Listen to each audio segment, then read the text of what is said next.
Earlier this year, IO Interactive, the creators of Hitman, purchased itself from its former publisher Square Enix, while retaining control over its stealth assassination series. And with this most recent release, the team has demonstrated that it is as committed as ever to the future of the Hitman series. A new Game of the Year edition of the game has been launched, complete with all the original content and a brand new campaign called Patient Zero, but what really interests us here at Digital Foundry is the Xbox One X update. With this release, we're looking at the second time IO Interactive has gone out of its way to support one of the new mid-generation consoles. Last year, we were impressed with the upgrades offered on the PS4 Pro. Performance was improved, the resolution was bumped up to 1440p, and a couple of months after the system launched, HDR was added to the mix. It was a great enhancement to an excellent game, but the Xbox One X patch takes things even further. The result is one of the most impressive upgrades we've yet seen for the new system. It starts with the resolution options. Hitman now offers two unique modes which determine image quality, a high quality mode and a high frame rate mode. When selecting the high quality mode, the game is displayed at a full native 4K with a subtle but effective temporal anti-aliasing feature. Hitman is an absurdly detailed game, and the jump to native 4K makes a huge difference here in terms of overall clarity. It also helps bring out additional details across the world. Look at the texture work and geometry in this scene. Things like these cans on the table here are detailed and legible even at a distance. There's a ton of small detail present across every scene.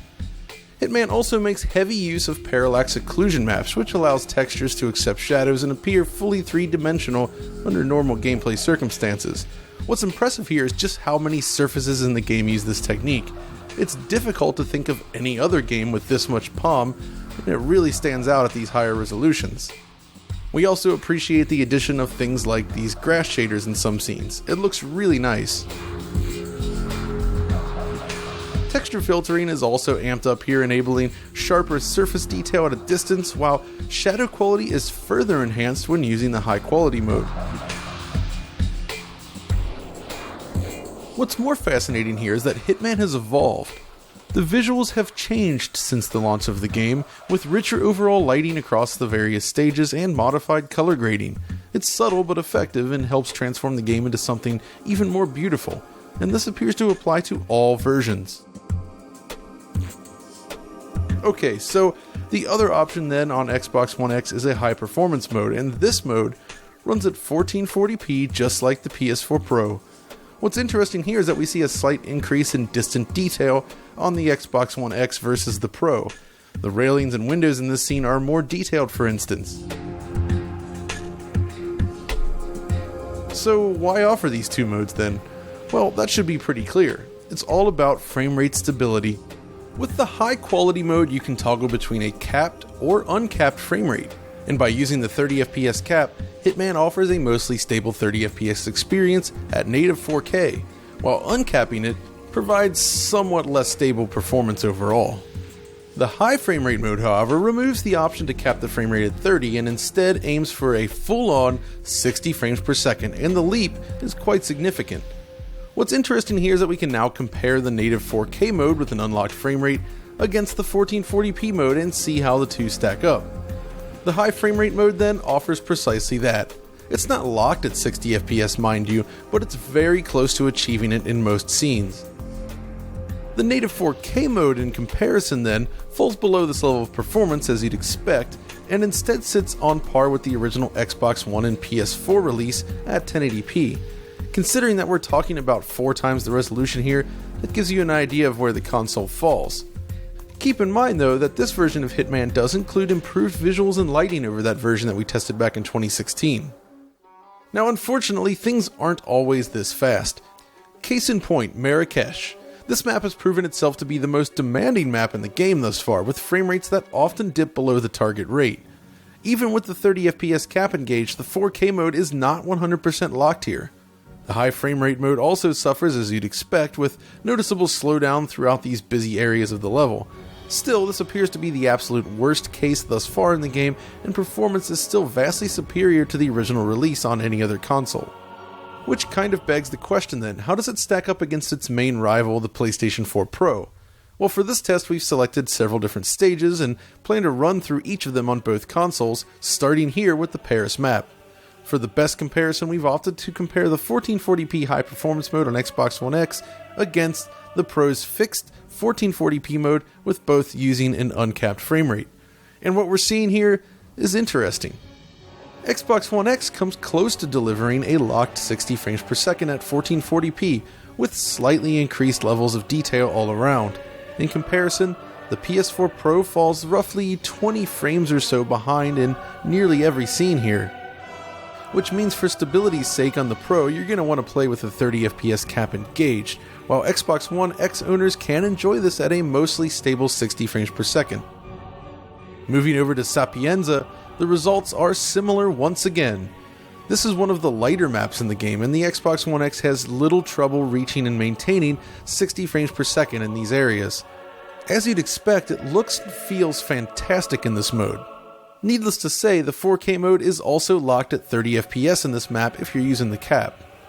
Once again though, the Pro falls behind by a similar amount, meaning that the 30 FPS cap remains your best option here. So, one of the secrets behind this leap in performance lies in the use of half-rate simulation. Essentially, the underlying simulation is handled at half the rendered frame rate, and this manifests in the form of half-rate animations on certain NPCs. Now, we've noticed this behavior on both the Pro and Xbox One X, but it seems slightly more aggressive on the X, so it's not impossible that the Pro could turn in slightly faster results with some tweaks. Thankfully, due to the way it's implemented, it doesn't stick out too much in most scenes, but you'll definitely notice some half-rate animations, especially when capped at 30 frames per second and enemies move at 15 instead. Okay, so how about more demanding maps like Marrakesh? This one really pushes both consoles hard and is ultimately the one with the lowest average frame rate compared to the other stages. It also reveals an interesting thing. The gap has narrowed. This time the X is often within 10 frames of the Pro version, unlike the previous two maps, suggesting that this stage is CPU bound. We know the GPU is a significant jump over the Pro, but the CPU is only slightly faster with its increased clocks. We've determined before that Hitman can present different bottlenecks in different areas of the map, and this serves as evidence of that. Okay, so how about Bangkok then? This is another detailed and demanding map. The gap is larger than we saw in the previous stage, but still smaller than Paris or Sapienza, suggesting a mix of GPU and CPU limitations here.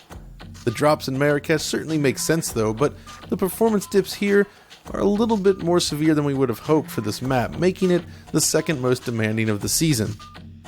Still, overall, the Xbox One X does manage to get reasonably close to delivering 60 frames per second in many areas of the game, which is an impressive feat indeed.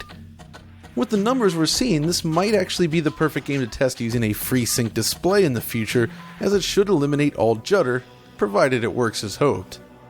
So what we're ultimately looking at here is a mix of performance.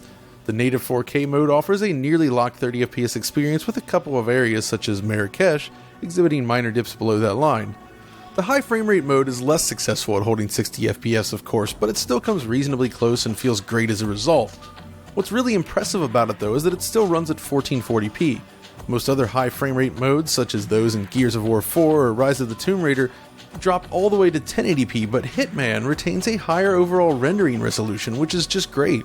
Either way, the resulting performance here is better than any previous console iteration of the game, making it a fantastic patch overall. Okay, so I should probably take a moment to discuss the HDR implementation. If you're lucky enough to be watching this video in HDR, you may have already noticed the benefits, but for those looking at the tone-mapped YouTube presentation, Hitman offers a rather subtle take on it. This isn't a game that's going to blow you away with bright highlights, but it makes use of HDR in a way that does enhance the overall experience, by allowing a greater range of exposure on screen at any point. When exploring a darkened room, for instance, the outdoors will appear very bright, but you can still clearly see what's happening out there. The effect of moving between rooms of variable brightness is greatly enhanced when using HDR, and it definitely does enhance the mood.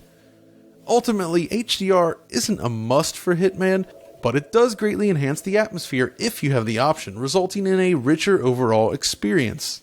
In the end then, Hitman continues to impress. IO Interactive has done a tremendous job supporting and expanding upon the original concept, enabling this to become one of the very best, if not the best games in the Hitman franchise.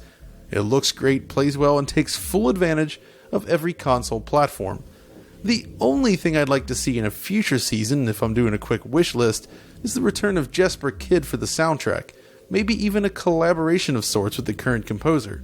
Either way, his unique brand of dark atmosphere is sorely missed in this game.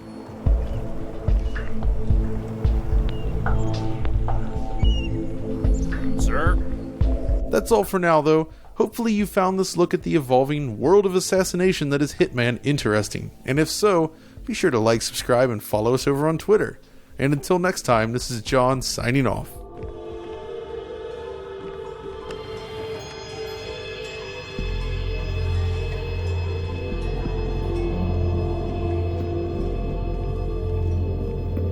O genki desu ka?